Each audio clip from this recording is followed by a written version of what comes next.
আবাস নিয়ে বিস্তর অভিযোগের পর কোন কোন দুস্থ পরিবার বাদ গেছে তা খতিয়ে দেখতে এলাকা পরিদর্শনে তৃণমূলের জেলা পরিষদ সদস্য। ঘরের দাবিতে সদস্যের পা ধরে কেঁদে ফেললেন বিশেষভাবে সক্ষম এক ব্যক্তি। অভিযোগ জানালেন কাটমানি দিতে না পারায় নাম বাদ গেছে, এমনকি ভাতাও পাচ্ছেন না। ঘটনা সামনে আসতে তৃণমূলকে খোঁচা বিজেপির, যদিও পাশে থাকার আশ্বাস দিয়ে সাফাই জেলা পরিষদ সদস্যের। শুরু হয়েছে রাজনৈতিক চর্চা। মালদার হরিশ্চন্দ্রপুর 2 নম্বর ব্লকের মালিয়র 1 নম্বর গ্রাম পঞ্চায়েতের অন্তর্গত মালিয়র গ্রামের বাসিন্দা মুকুলেশ্বর রহমান শারীরিকভাবে প্রতিবন্ধী তিনি, ফলে তেমন কোনো কাজ করতে পারেন না।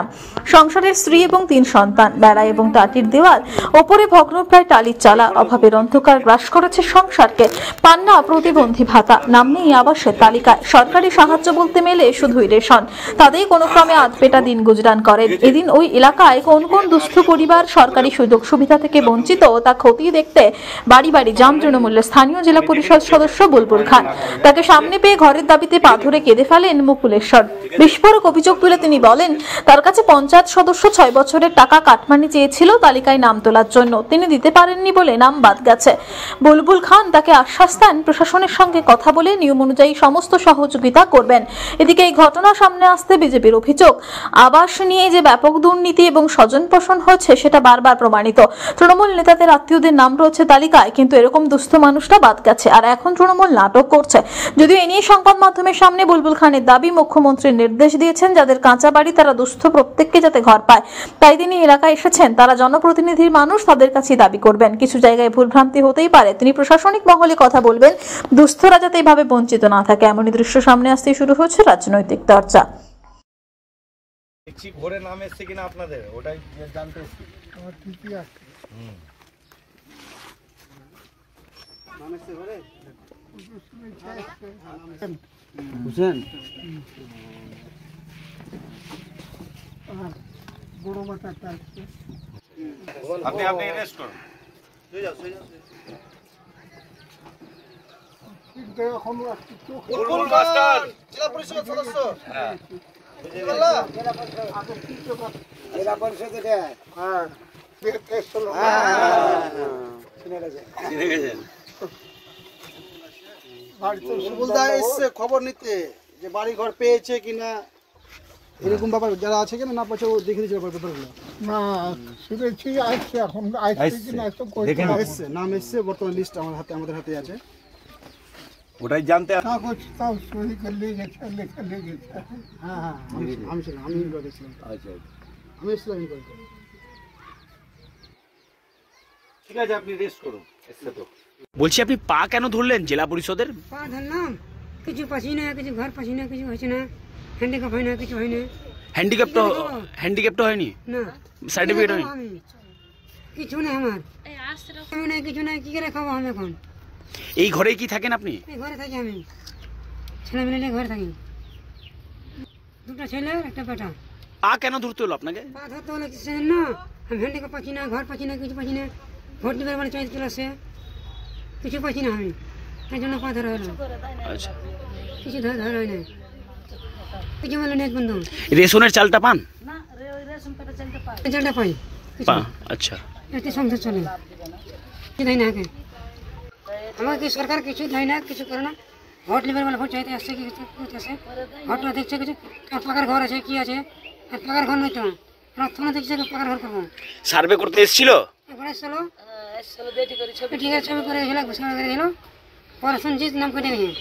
নাম কেটে গেছে? হ্যাঁ, এসেছিল বুলবুল খান, পা ধরলাম। পা ধরতে হলো বুলবুল খানের? ঘরটা দিবে করে দিবে, তার লেগে পা ধরতে হলো বুলবুল খানের। সংসার আছে, কি করে খাবো আমি, চিন্তা খাই। কি করেন আপনি, কি কাজ করেন আপনি? কিছু কাজ করতে পারেন না, ঘুরে বেড়াই খাই, পেটে লেগে হাত খানটা কোনো কাজ করতে যায়, কাজ করতে পারে না, ঘুরে আসুন, কাজ করতে পারে না। 20 টাকা দিলে কেউ তরকারি রাখেন, সাহায্য করে। আচ্ছা, ঘরের তালিকা থেকে কেন নাম বাদ গেছিল? কেউ কি টাকা চেয়েছিল? টাকা চাইনি, কেউ কয়েছিল হিসাব, মেম্বারটা কয়েছিল একটা মেম্বার, টাকাটা করে দিয়ে দেবো, তাহলে নামটা থিবে, তো ঘরে নামটা থিবে। আমি 15 টাকা দেবো মেম্বারকে। কত টাকা চেয়েছিল মেম্বার? 6000 চেয়েছিল, 6000 দিয়ে 6000 টাকা দিস, ঘরটার নামটা উঠিয়ে দেবো, আমি তখন ঘর করে দেবো। আমি কিছু পাচ্ছি না। কি নাম আপনার? বলছি আজকে কে এসেছিল আপনার এখানে? বুলবুল খান। কি কারণে এসেছিল? ও তো আমার ছেলেটার ঘরখানটা হয় না, পাই না, সে তখন না হ্যান্ডিক্যাপ। হ্যান্ডিক্যাপ সার্টিফিকেটও পাইনি না? তো কি করে দিচ্ছে করে নেতারা, কি নেতারা আসছে যখন ভোট পাইছে তখন আসছে না, তো একটা জের করে দেয় না, কেটে কোন সরকার থেকে ধরে খাটতে পারে না। আর 4টা ফ্যামিলি চাই যে যাতে থেকে চাল টাল গালা পাই কি বলে থেকে করে দেখেন কোন কাগজ সবাই পাই। আগে 5 লোক দিন শুনেছিল সব, তাহার কোনোদিন এত ঠিক পাইনি। বুঝি এত কষ্ট করে থাকেন হ্যাঁ। আপনারা এই ঘরেই থাকেন? হ্যাঁ, কি করবো, কষ্ট করে থাকি। আপনার স্বামী আছে না? স্বামী কি করে আপনার স্বামী? আর স্বামী রাজমিস্ত্রির কাজ করে, তো একটু ভুঁই লিয়েছে, খাই খালাসি তো ওনাকে ভুঁয়ে গেছে, আচ্ছা খাটতে খুঁড়তে পারে না, আচ্ছা। কিছু পাইনি, খালি ওই কন্ডলের চালটা ছাড়া কোনো কিচ্ছু পাই না, না একটা পলিথিন, না একটা কিলো, তো কোনো জিনিস পাই না, কোনো জিনিস আমরা পাইনি, না একটা তিরপাল পেয়েছি, না এখন কোনো জিনিস পিলু হয়েছে। শুনছি যে কম্বল টম্বল ইটে উঠা 12 বন্যে শুনছি যে সব পাইছে দিচ্ছে, সব আপনার সেটে দিচ্ছে। ভোটের বেলায় আসছে যে ভোট দাও। আমরা বলছি কোথায় এসেছিলেন আজকে? আজকে আমি এসেছিলাম মালিয়র জিপিতে এসেছি। আর অ্যাকচুয়ালি এখানে দেখতে এসেছিলাম কি কোন কোন বাড়ি কাঁচা বাড়ি দুস্থ পরিবার পায়নি। তো এখানে যে আমরা দেখছি বাড়ি বাড়ি যে কী হচ্ছে, কে পাচ্ছে কি পায়নি, যেন দুস্থ পরিবার না ছুটে। মমতা ব্যানার্জি বলেছেন কি যেন কোনো গরিব পরিবার বা দুস্থ পরিবার যেন না ছুটে। আমার জেলা পরিষদ এরিয়ার মধ্যে পড়ে, আর আমরা তো জানি কাদের গরিব আছে, কে যোগ্য আছে, তাদেরকে যে দেখলাম সেই জিনিসগুলো দেখছি। আরও অন্যান্য জিপিতেও যাওয়া যাবে।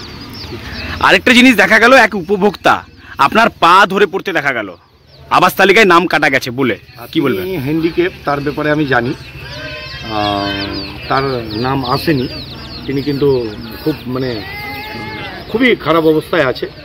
তিনি রিকোয়েস্ট করছিলেন, তো জায়গা আমার কাছে করবে না তো কোথায় করবে, আপনার তো আমাদেরই কাছে করবে, যেহেতু তারা আমাকে নিযুক্ত করেছেন। সেই হিসাবে আমি এরিয়াগুলোতে যাচ্ছি, আর আমি প্রশাসনের দিকে নজরও দেব।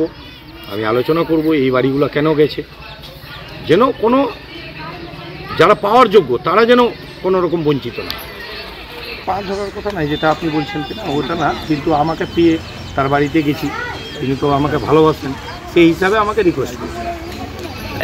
এটা নিয়ে কি বলবেন আপনি? দেখুন, এটা নিয়ে কিছু কিছু জায়গায় হয়েছে, তার নিয়ে আমার কিছু বলার নেই। কেউ যদি পাই গভর্নমেন্টের ফ্যাসিলিটি, সেটা নিয়ে আমি কিছু কমেন্ট করব না।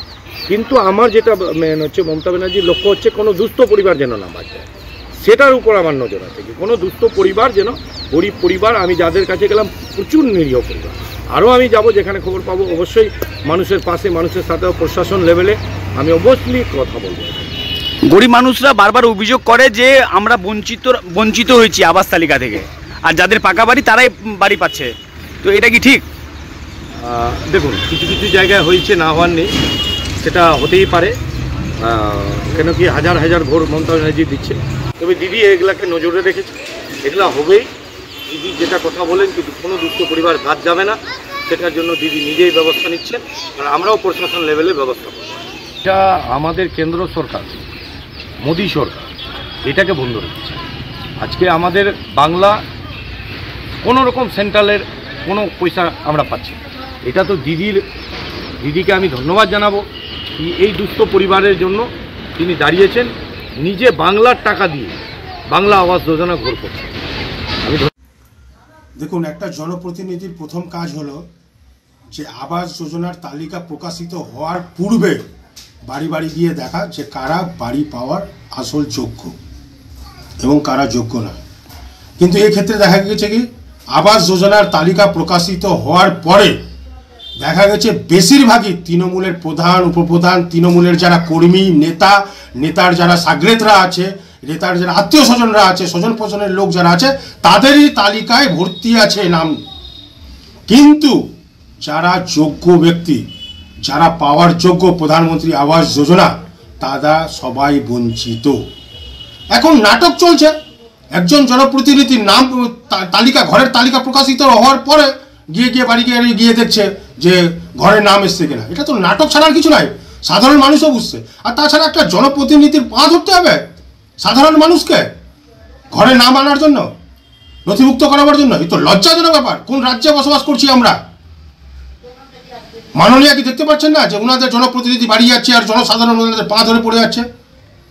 যে কাজটা তালিকা প্রকাশিত হওয়ার পূর্বে করা উচিত ছিল জনপ্রতিনিধিদের, সেই কাজটা প্রকাশিত হয়ে গেছে, জানছে যে এখন আর কিছু হবে না, চূড়ান্ত তালিকা প্রকাশিত হয়ে গেছে।